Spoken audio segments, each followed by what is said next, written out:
Bueno, Ostaldie, Bermioko talde bata, 1985 sortu zen, bai, lelau okin gendun talde bat, Bizorrak izenagaz, eta maketa bi ata gendun, eta, pentsa gendun estiloa aldatu zala eta beste rollo bat emobilatukula taldeari eta aldatu gendun izena. Aukeratu gendun hori izena beste pilo batetik, lista zerrenda luze batetik, eta maketa bat ata gendun, gero disko bi gor disketxegaz, lehenengo kue hitzakotxak izenegaz, eta gero salbuespena izenagaz. Gero okin gendun apurtxuet etapa bat, ziklo bat grabatu barik, pila bat geuse gaitxik. Eta 2007 urtien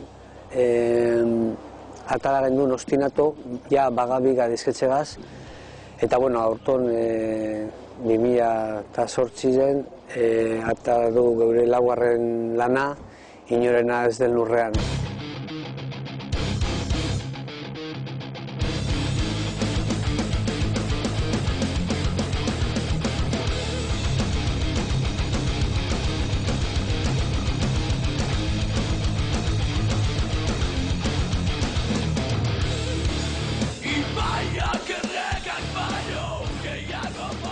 Este es nuestro cuarto disco ya, Inorena ez den lurrean. Está editado por Bagabiga Música Ideiak y grabado en el estudio Koba Studio A de Sampe, ex batería de PLT. Y yo creo que es un disco mucho más heavy, igual hemos vuelto un poco a las raíces, no es tan oscuro como el anterior, el Ostinato.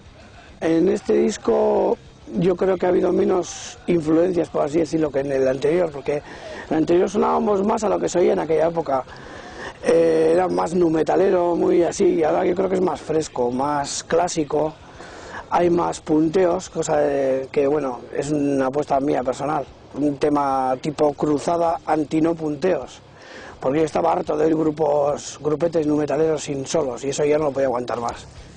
Y luego, hablando del proceso de composición, tampoco, es como siempre, vamos al local y componemos los temas. Antes de acabar Ostinato, de que saliera ya había ideas, ya había cosas, pero no pudieron entrar en Ostinato. Y yo creo que en cierto modo es mejor, porque en Ostinato hay temas antiguos que no cuadrarían igual mucho con lo que es este disco.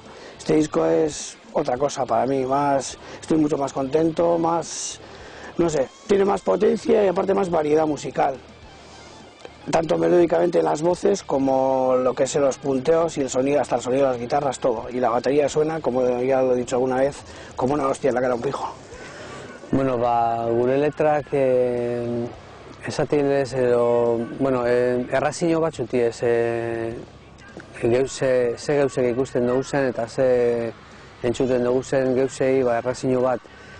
Adibidez, ezagutzen ez dena esatilez, da egun baten entzun nuen notize bat erratien, eta aurtik urten zauen hori letria zelan hiltzen dizen ez da izen bat ume gozez, eta aurtik urten zen hori letria. El acústico, es que no hay una razón, simplemente estaba ahí el soniquete de la guitarra que a mí me gustaba mucho, una onda Alice in Chains ahí, y luego mi hermano tenía una letra por ahí, y conjuntando una cosa con la otra, al final hasta tiene que ver incluso la temática de la letra con cómo suena la guitarra y todo, y nos salió casi improvisado, pero a última hora. Yo no estaba muy convencido, la verdad, me tuvieron que convencer un poquito, porque con ese tema, soy yo solo ahí, guitarra, voz, y si sale algo mal, eso queda para siempre, y a mí eso me daba mucho palo. Pero al final yo creo que ha salido algo decente para lo que somos nosotros, porque tampoco es una cosa a la que estemos muy acostumbrados, y para decir yo que me gusta oírlo, que está bien.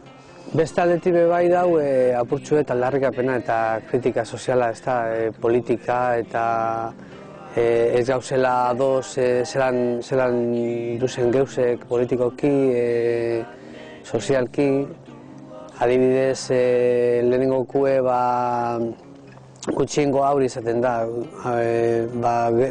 Batzutan ero askotan beti txendala kasu gehienak esaten dagoena, aurri da arrazoi, ez. Askotan gutxiengoa bebaidako arrazoi eta idea hortik urten zan hori letrien.